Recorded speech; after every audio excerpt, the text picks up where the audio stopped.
Forget wasting months stuck in tutorial nightmares. Forget watching how to edit videos until your beard grows longer than your Premiere Pro rendering times. What if I told you could learn anything 10 times faster? It could be business, Qur'an, languages, even newsletters, even learning how to make money. I saw this great video by Dan Koe, which I will link to in the description. And what I've done is taken his lessons and remixed them for a Muslim audience. So this is for people that want to learn video editing, setting up a business, languages, Qur'an, and doing all of that with Barakah and not burnout. So Dan Koe says, most people don't know how to learn. You're learning slow, and if you learn 10 times faster, you can achieve success that much faster.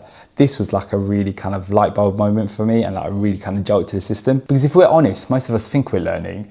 We binge YouTube tutorials, we buy online courses, highlight books like we're decorating a wedding stage. But when it comes to real results, silence. And that's been the case for me for like many years.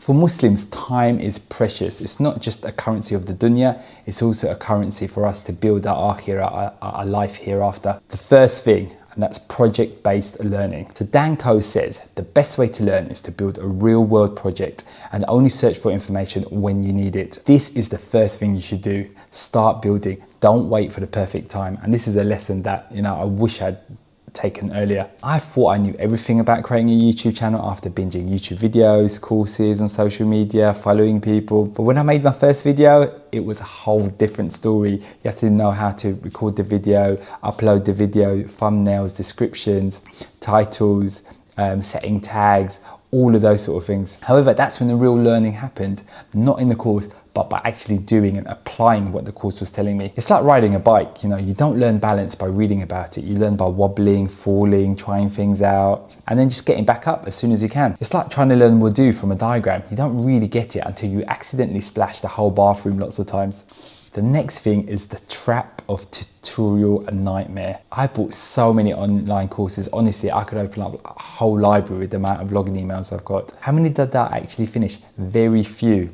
I ended up stuck in a tutorial nightmare, jumping from one course to the next course, feeling productive but doing nothing. And the main reason was I wasn't applying what I was learning. I was kind of getting stuck, and then just stopping there. But that's just part of the process, which leads me to the Goldilocks rules. Don't make it too difficult, but don't make it too easy as well. So this is from the book Flow, and it goes, if you make something too easy, then it becomes too boring. If you make it too hard, then you get filled with anxiety. So the sweet spot is just getting it just right. Like my first video set, it was crazy. I had a fancy camera, mic, I was trying to do color grading. I just got overwhelmed and just kind of gave up. The solution was start simple, use a phone, and just kind of make it more sustainable. Alex Hormozi, who's kind of worth millions of dollars, in his early videos, he was just kind of using a webcam. He wanted to kind of just get into process and get things out there. And language learning is the same as well. You get silent letters, verbs, irregular rules. There's so many things. It feels like it never ends.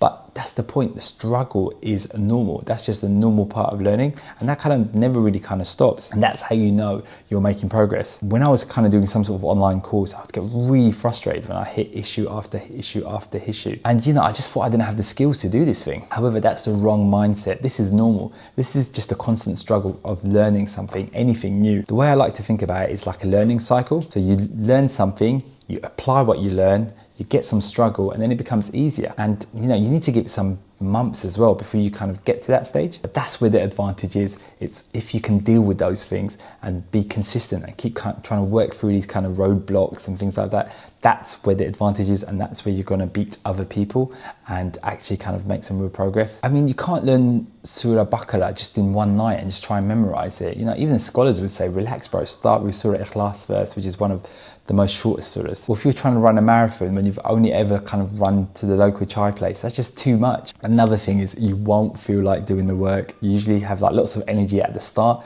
to start this brand new course and you feel great, but then that kind of wears off. I don't feel like editing. I don't feel like writing. Most of the time I don't even feel like working out. Once I'm there though, I feel great. And I thought I was lazy, but this is like a normal mindset that everyone has. My wife wants me to sweat at the garden and I don't feel like doing it. I feel tired, but I know that if I don't do it, then she's not going to cook my favorite fish curry. Your feelings in the moment will try and talk you out of it, and that's normal.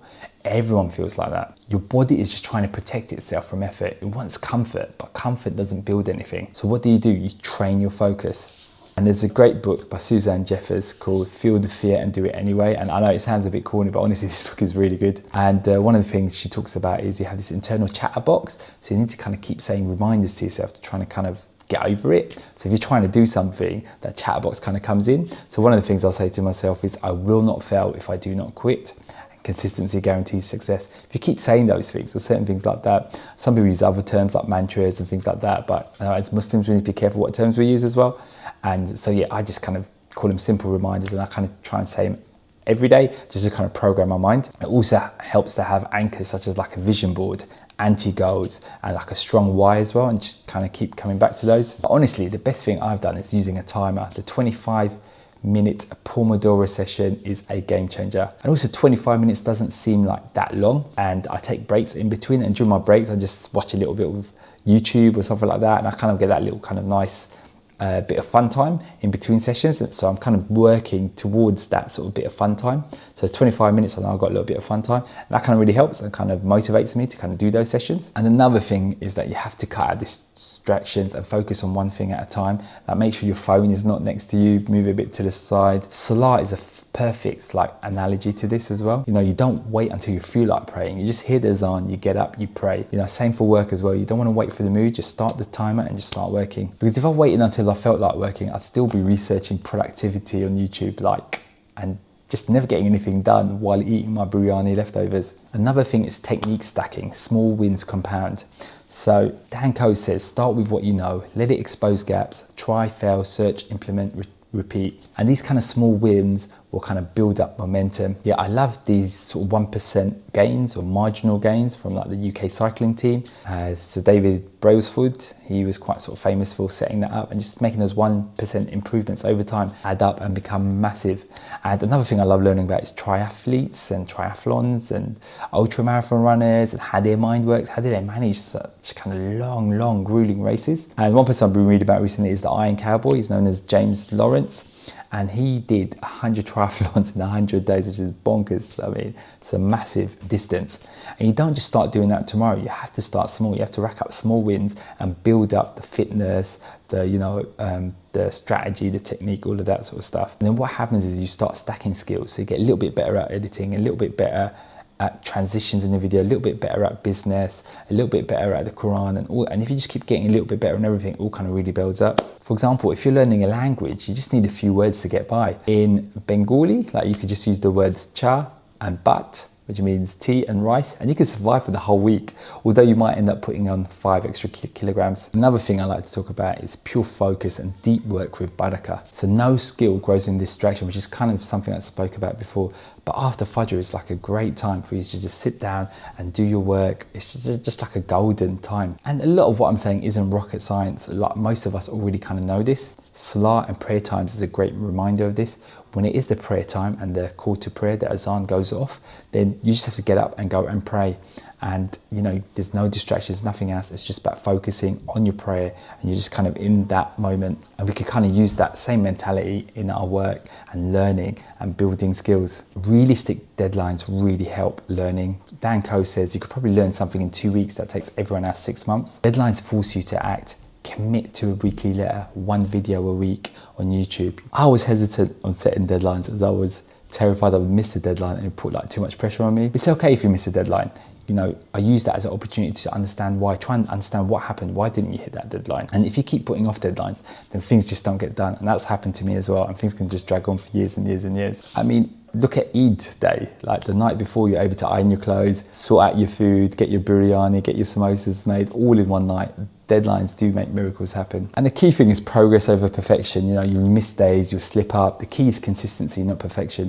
When I go into these kind of sessions and stuff and I think, yeah, I'm just gonna work every day and I would never miss a session and everything will go perfectly, that never happens. And I need to accept that right from the upfront. So it's not if I will miss a day, but when I will miss a day. And I need to think about resetting and starting back again as soon as possible and not just kind of beating myself up and then letting even more days go by. Another great concept is teach what you learn. And in Islam, they call that like Sadaqah ilm. So it's like kind of sharing that knowledge. And Dan Koe highlights this by saying that teaching locks in learning, kind of known as the protege effect. And the Prophet, peace be upon him, said, the best of you are those who learn the Qur'an and teach it. So it's kind of like a similar principle from that. And Chris Williamson, who's like a podcast host, it's commonly asked, like, how do you remember what you learned? There's all these books and stuff like that. And one of the things he said was just set up a newsletter. Even if no one reads it, just set it up just to kind of remind you of the things that you've been doing. And you can always kind of go back to it and refresh your knowledge. Another thing is kind of like sort of study alone and learn alone. You know, finding people to learn with kind of takes time. It can be a distraction as well. And I'm not saying it's something that you should never do.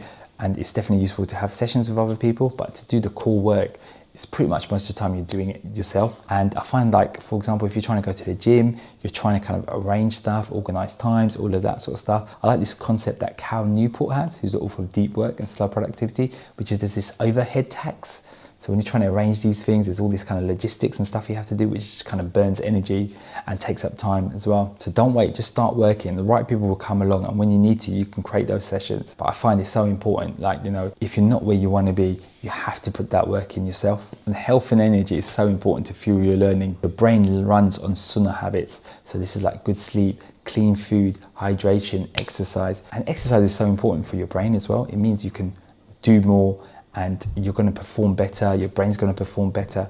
And I think a lot of people neglect physical exercise and think, you know, it doesn't affect the brain, but there is such a big connection between the two. You know, it's impossible for you to study all day and all night. Having regular breaks and sleep is vital. And I used to try to work for a full hour, like straight full hour, 50 minutes to an hour. And that was just too much in one go. And now 25 minutes works perfectly for me using a timer. And, you know, you can have coffee as well, but having 6 cups of coffee before this prayer time Zuhr, that's not productivity. That's just going to give you like the jitters. My sleep used to be terrible. I thought I could sacrifice sleep hours, stay up late, and then expect to wake up early for Fajr and do my business work, writing, content creation. But that would never work. And also we need to balance dunya with deen. Align our dunya skills, like learning, which it means in this life, like learning business skills, making money, whatever skills, languages, anything like that, with our akhirah goals, our goals in the hereafter. Things like the Qur'an, becoming better Muslims. You could do lots of good podcasts. There's Qur'an, memorizing Qur'an. There's so much we can learn as well, or go into classes. Important to continue learning these